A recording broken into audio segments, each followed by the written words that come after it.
So today we're going to be comparing the new M1 Mac devices, which are the MacBook Pro, the MacBook Air, the iMac, and the Mac Mini. And we're going to see which of them is the best buy for you. But as always, you know what to do.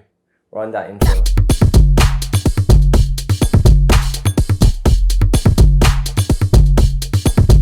So first, let's talk about the M1 chip, which is Apple's first chip designed for the Mac. Previously, Apple outsourced its chips from companies like Intel, and as you'd expect, they were never able to really get the full potential of the hardware they built around those chips. But now that they have their own M1 chips, they can use the Mac to optimize the full potential of the 16 billion transistors in that chip. And also, because the M1 chip was created for the Mac, the amount of optimization Apple can get out of these computers is actually insane. For perspective, the current M1 MacBook Air is able to compete and even outperform in some cases the Intel MacBook Pro, which is about 2 times its price. That's just absolutely insane. But speaking about prices, let's look at the base prices for the new M1 Mac devices. So the new M1 MacBook Air starts at $999.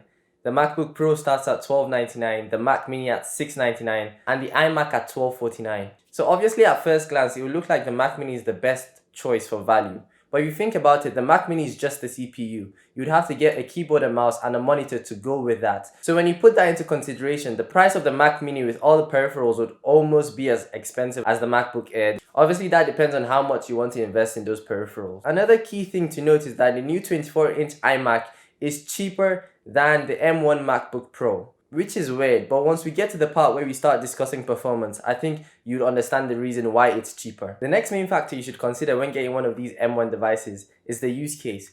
Where or when would you use these devices the most? What type of task are you going to be performing on these devices? And how portable do you need them to be? In the past, the MacBook Air would be the most obvious choice in terms of portability. But with the M1 devices, the lines are a bit more blurred. The 13-inch MacBook Pro is almost just as portable as the MacBook Air. And even the Mac Mini is really small and quite portable, but you also need to think about the fact that you need a working monitor, a keyboard and mouse wherever you want to use it. So that kind of defeats the purpose. And lastly, the iMac wasn't really made to be moved around much. Although the new design is quite clean and sleek, it's still a tabletop device and you probably just want to put it somewhere that you don't need to move it around too much. Okay, so now let's talk about performance. Usually this would be the most important criterion for you to choose a device.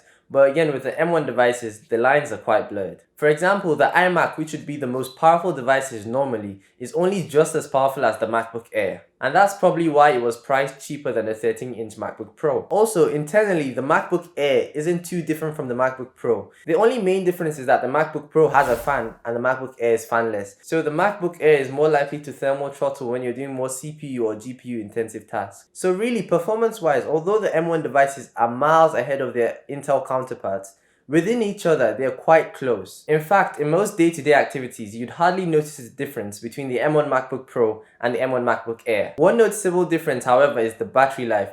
The M1 MacBook Pro not only has a bigger battery, but comes with a 60-watt charger, so you also get a faster charging experience. In conclusion, there's no doubt that these devices are all great, but the two that really stand out for me are the M1 MacBook Air and basically its desktop equivalent, the 24-inch iMac. Also, I really think that these M1 devices out now are for more casual users like students. I think Apple will be releasing the more performance intensive ones later this year or even next year.